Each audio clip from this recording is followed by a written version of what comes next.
देश के रक्षा मंत्री और लखनऊ के सांसद राजनाथ सिंह और उत्तर प्रदेश के मुख्यमंत्री योगी आदित्यनाथ ने आज राजधानी लखनऊ और उत्तर प्रदेश को एक बड़ी सौगात देते हुए लखनऊ में नौसेना शौर्य वाटिका का शुभारंभ किया है, लोकार्पण किया है। आप देख सकते हैं लखनऊ के सीजी सिटी में इस नौसेना शौर्य वाटिका का शुभारंभ किया गया है।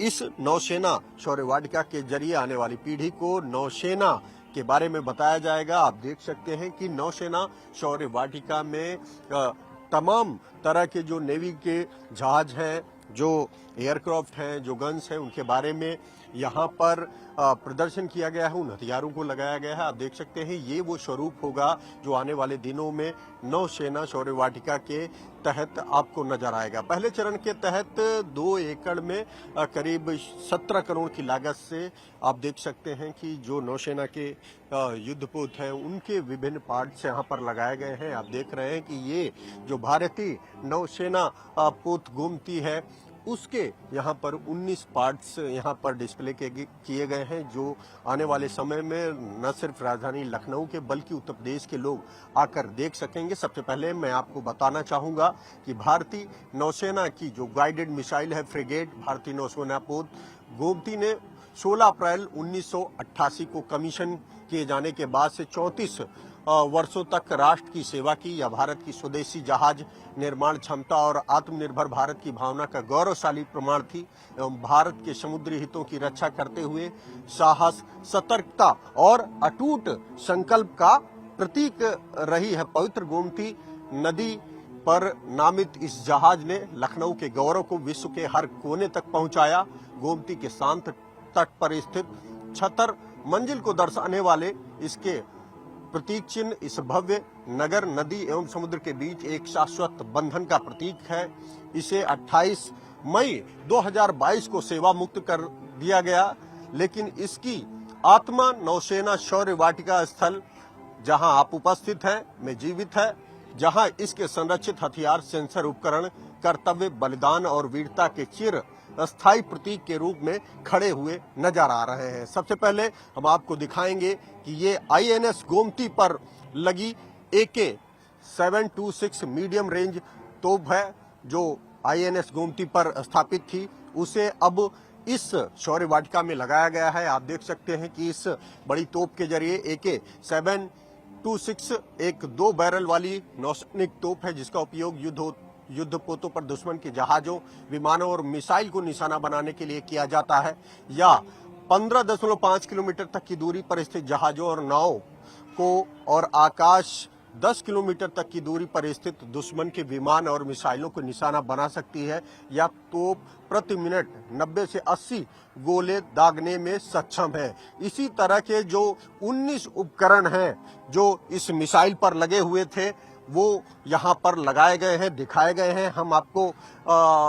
हमने आपको पहले तोप दिखाई, अब आपको दिखाएंगे कि किस तरह से जो INS गोमती थी, जो लखनऊ की पहचान थी और लंबे समय तक भारतीय नौसेना में इसका प्रदर्शन किया गया, 34 साल तक ये सेवा में रही और दुश्मनों के छक्के छुड़ाते रही। उसके ऊपर स्थित आप देख सकते हैं कि ये CET 53M पनडुब्बी अवरोधक टारपीडो है, जो सोवियत संघ में डिजाइन किया गया CET 53M के एक शक्तिशाली पानी के भीतर का हथियार है, जिसे समुद्र के नीचे चुपचाप चलने वाली पनडुब्बियों पर हमला करने के लिए बनाया गया है। ध्वनि द्वारा निर्देशित है, यह अपने लक्ष्य को सुनता है, सटीकता के साथ आगे बढ़ता है और 200 किलोग्राम के शक्तिशाली विस्फोटक चार्ज से हमला करता है। यह 15 किलोमीटर से अधिक दूरी तक पनडुब्बी का पीछा कर सकता है और 200 मीटर की गहराई तक सटीक निशाना लगा सकता है। आप देख सकते हैं ये वो भारतीय नौसेना पोत गोमती के ऊपर स्थित तमाम वो हथियार थे जो यहाँ पर अब शौर्य वाटिका में देखने को मिलेंगे। और ये जो यहाँ पर उपकरण है, जो हथियार है, ये नकली नहीं है, ये ओरिजिनल है और इन्हें मूल फॉर्म में यहाँ पर रखा गया है। आपको मैंने एक पहले गन दिखाई और अब दूसरी तोप हम आपको दिखा रहे हैं, AK-230 तोप प्रणाली। ये यहाँ पर लगाई गई है, जो एक समय में INS गोमती के ऊपर ये लगती थी और इसके जरिए भी जो समुद्री डाकू थे उन पर निशाना लगाया जाता था, जो जहाज है उन पर निशाना लगाया जाता था। AK-230 एक तीव्र गति से फायर करने वाली दोहरी तोप प्रणाली है, जिसे विमानों और मिसाइलों जैसे आने वाले खतरों को नष्ट करने के लिए डिजाइन किया गया है। रडार द्वारा ये निर्देशित है। इसकी 2 तोपें अविश्वसनीय गति से एक साथ फायर करती हैं ताकि गंभीर क्षणों में जहाज की रक्षा की जा सके। कल्पना कीजिए, 2 सुपरफास्ट मशीन गनें प्रति मिनट 2000 राउंड फायर करती हैं, सभी दिशाओं को कवर करती हैं और पलक झपकते ही 6 किलोमीटर तक के लक्ष्य को इस तोप के जरिए मार गिराया जाता था। इस दौरान आप देख सकते हैं कि जो ये मिसाइल सिस्टम है वो भी यहाँ पर लगाया गया है। ये टारपीडो लॉन्चर है, ये A244S ट्रिपल टारपीडो लॉन्चर इसको कहते हैं। ये टारपीडो लॉन्चर भारतीय नौसेना पोत गोमती पर लगाए गए थे और इनका उपयोग दुश्मन की पनडुब्बियों के खिलाफ इतावली मूल के A244S और भारतीय टेल टारपीडो दागने के लिए किया जाता था।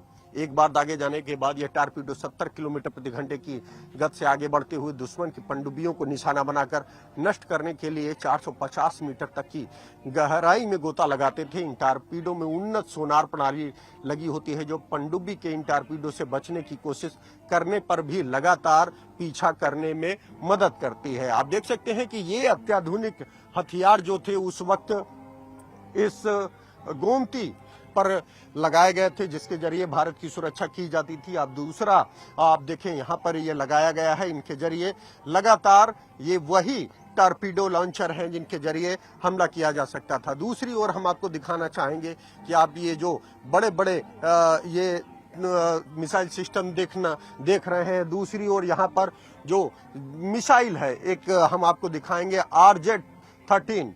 ये RZ-13 सोवियत मूल की सतह से वायु में मार करने वाली मिसाइल है, जिसे भारतीय नौसेना पोत गोमती पर लगाया गया था। इस मिसाइल का उपयोग दुश्मन की मिसाइलों के साथ साथ विमानों को नष्ट करने के लिए किया जाता था। मिसाइल को जहाज पर लगे रडार सिस्टम द्वारा लक्ष्य की ओर निर्देशित किया जाता था और यह 15 किलोमीटर तक की दूरी पर स्थित लक्ष्य को आसानी से नष्ट कर सकती थी, जो कि इस स्थान से अमौसी हवाई अड्डे तक की दूरी है। आप दूसरी तरफ आप देखें तो जो एयर डिफेंस सिस्टम है, उसी तरह आपको यहाँ पर नेवल डिफेंस सिस्टम नजर आ रहा है। आप देख सकते हैं कि जो INS गोमती था उसके ऊपर यह स्थापित किया गया था। इसको मेन मस्ट बोलते हैं, अगर हिंदी में बात करें तो मुख्य मस्तूल कहा जाता है, या इस पर भारतीय इलेक्ट्रॉनिक्स लिमिटेड द्वारा विकसित RAWL रडार लगाया गया था। यह रडार निरंतर घूमता रहता था और 300 किलोमीटर से अधिक दूरी पर दुश्मनों के विमानों और मिसाइलों को पता लगाने में सक्षम था, जो लखनऊ और वाराणसी के बीच की दूरी के से भी अधिक थे। इन्हीं रडार सिस्टम से इस के जरिए चेक किया जाता था कि आसपास कहीं कोई विमान तो नहीं है, कोई दुश्मन का जहाज तो नहीं। दूसरी ओर आप देखें कि P-21 पोत अवरोधक मिसाइल, ये जो आपको बड़े बड़े यहाँ पर आपको ये नजर आ रहे हैं टैंक जैसे, ये दरअसल P-21 एंटी-शिप मिसाइल्स हैं। इन्हें रूस में बनाया गया था। यह सतह से सतह पर मार करने वाली पोत अवरोधक मिसाइल दुश्मन के जहाजों पर अचूक निशाना लगाने के लिए डिजाइन की गई थी। दागे जाने पर यह मिसाइल पानी के ऊपर कम ऊंचाई पर उड़ती है, लक्ष्य के करीब पहुंचते ही अपने रडार होमिंग हेड को सक्रिय कर देती है, लक्ष्य पर लॉक हो जाती है और एक जबरदस्त विस्फोटक धमाका करती है। इस मिसाइल के पुराने संस्करण का उपयोग 1971 के युद्ध के दौरान कराची बंदरगाह पर किया गया था। सैनिक नौसैनिक हमलों में किया गया था। इस मिसाइल का वजन 1 USV यानी कि 2300 किलोग्राम के बराबर है। इसमें 500 किलोग्राम का विस्फोटक वारहेड लगा होता है और यह लगभग 1000 किलोमीटर प्रति घंटे की रफ्तार से चलती है। यह 80 किलोमीटर यानी लखनऊ से कानपुर तक की दूरी तक के लक्ष्य को 5 मिनट से भी कम समय में भेज सकती है। आप उन चारों मिसाइल कंटेनर को भी देख सकते हैं जिनमें यह मिसाइल भारतीय नौसेना पोत गोमती से दागी जाती थी। दूसरी तरफ हम आपको ले चलेंगे और आपको दिखाएंगे कि किस तरह से ये जो आपको यहाँ पर एक एयरक्राफ्ट नजर आ रहा है, ये भी भारतीय नौसेना का हिस्सा रहा है और कई युद्धक स्थिति में यह काफी अहम रहा है। कई महत्वपूर्ण भूमिकाओं को निभाता रहा है, जिसके बाद आप देख सकते हैं कि इसे अब इस नौसेना शौर्य वाटिका में लगाया गया है। इस दौरान आप देख सकते हैं कि तमाम जो भारतीय नौसेना पोत गोमती था उसके 19 उपकरण जो हैं वो यहाँ पर लगाए गए थे। एक बार हम आपको और एक सिस्टम दिखाएंगे, अग्र मस्तूल यानी फोर मास्ट। ये आप जो देख रहे हैं ये मस्तूल भारतीय नौसेना गोमती पर लगा हुआ था। आप इस पर लगा सफेद रंग का जो नेविगेशन रडार देख सकते हैं, जिसका उपयोग व्यस्त बंदरगाहों के साथ साथ खुले जल क्षेत्रों में जहाज को दिशा देने के लिए किया जाता था।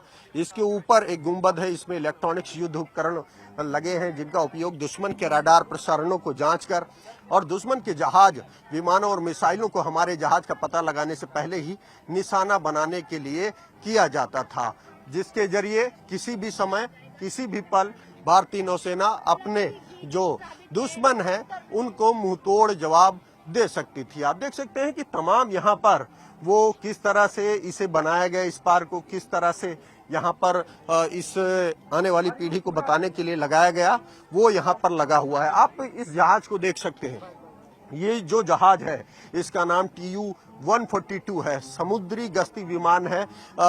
अक्सर युद्धपोतों पर दुश्मन का पता लगाने के लिए इस तरह के जो जहाज हैं उनको लगाया जाता था। आप देख सकते हैं कि ये कितना बड़ा जहाज है। तत्कालीन सोवियत संघ में इसे विकसित किया गया था। TU-142 एमवीआर एक लंबी दूरी का समुद्री गश्ती विमान है जिसका उपयोग दुश्मन की पनडुब्बियों और जहाजों का पता लगाने के लिए किया जाता था। यह 900 किलोमीटर प्रति घंटे से अधिक की गति से उड़ सकता है और 39,000 फीट से अधिक की ऊंचाई पर बिना ईंधन भरे लगभग 12,700 किलोमीटर की यात्रा कर सकता है। इसमें रडार, सोनोवाय और चुंबकीय विसंगत पहचान उपकरण जैसे उन्नत सिस्टम लगे होते हैं जो पनडुब्बियों का पता लगाने में सक्षम होते हैं और उन पर हमला करने के लिए टारपीडो और डेप्थ चार्ज का उपयोग करते हैं। आप देख सकते हैं कि किस तरह से ये एक बड़ा जहाज आपको यहाँ पर नजर आ रहा है जो किसी भी पल भारतीय वायुसेना का एक अहम हिस्सा रहा है। एक अहम भूमिका इस जहाज ने निभाई है। हम आपको इस जहाज के अंदर ले चलेंगे और दिखाएंगे कि किस तरह से एक समय में ये भारतीय नौसेना का अहम जहाज रहा है, गश्ती विमान रहा है। आप देख सकते हैं कि ये विशालकाय जो जहाज है वो इसमें तमाम तरह के वो अत्याधुनिक उपकरण हैं जिनका उपयोग भारतीय नौसेना द्वारा किया जाता था। हम आपको ऊपर ले चलेंगे और दिखाएंगे कि ये गश्ती जहाज है जो एक समय में भारतीय वायुसेना का नौसेना का हिस्सा रहा है और इसे जो नौसेना की टीम है उसके द्वारा संचालित किया जाता था। आप देख रहे हैं कि ये जो है ये एंट्री पॉइंट है इस जहाज का। हम आपको दिखाएंगे कि ये देखिए ये जो है ये कॉकपिट है और कॉकपिट है, यहाँ से इसको उड़ाया जाता था गश्त के लिए। आप देख रहे हैं कि फ्लाइट नेविगेटर यहाँ पर लगे हुए हैं, यहीं से पायलट बैठता था और उसके बाद अंदर जो है वो तमाम यहाँ पर अदर जो टीम है वो यहाँ नजर आ रही है। आप देखिए नेविगेशन सिस्टम इस जहाज में, क्योंकि ये जो है टोही विमान है, यूं कहें कि गश्ती विमान है जो यहाँ पर नजर आ रहा है। तो यहाँ पर जो नौसैनिक है वो बैठते थे, ऑफिसर बैठते हैं, यहीं से कंट्रोल करते थे कि किस तरह से इस जहाज को कहाँ तक ले जाना है और क्या क्या पता कराना है। इस जहाज को अमूमन सामान्य दिनों में रूटीन के लिए गश्त करने में इसको उपयोग किया जाता था। आप देख सकते हैं कि यहाँ पर ये जो जहाज है ये फ्यूल टैंक है 6। यहाँ पर इस जहाज के से जुड़े तमाम उन चित्रों का भी प्रदर्शन किया गया है। देखिए US chief of naval operation admiral Frank B Kelso ने भी इस जहाज विजिट की है। इस दौरान आप देख सकते हैं कि किस तरह से इस जहाज का गौरवशाली इतिहास रहा है। इस वक्त हमारे साथ कई लोग यहाँ पर मौजूद हैं जो इस जहाज और खासकर शौर्य वाटिका को देखने पहुंचे हैं। कैसा अनुभव हो रहा है आपको? ये नौसेना शौर्य वाटिका का जो आज उद्घाटन हुआ है ये बहुत ही अच्छा, बहुत ऐतिहासिक, बहुत गौरवपूर्ण पल है लखनऊ के लिए। गोमती तट पे जो स्थापित है, आप उस गोमती आईएनएस के एक पार्ट में हैं, आप इसमें उसका विजुअल देख रहे हैं, कर रहे हैं। इसमें इसके 9 पार्ट लगाए, 19 पार्ट लगाए गए हैं पेडेस्टल पर, जिसका कि आपको बाहर जो है इसका व्यू दिखाई पड़ रहा है। इसी तरह से जो है इसके सेकंड फेस और थर्ड फेस भी हैं, जिसकी लागत लगभग 70 करोड़ से अधिक की है और 10.5 करोड़ एकड़ जमीन में ये जो है स्थापित हो रहा है। ये पर्यटन विभाग के लिए, उत्तर प्रदेश सरकार के लिए बहुत ही अच्छा और गौरवपूर्ण पल है। ऐसे हमारे युवाओं के लिए, जैन जी के लिए बहुत अच्छा लगेगा और बहुत बढ़िया लगेगा। ये बहुत सुंदर, बहुत अच्छा, अलौकिक। तो जैसा कि आपने सुना कि खुद आज देश के नौसेना प्रमुख दिनेश कुमार त्रिपाठी ने कहा कि भले ही उत्तर प्रदेश की सीमाएं समुद्र से न जुड़ी हों, समुद्र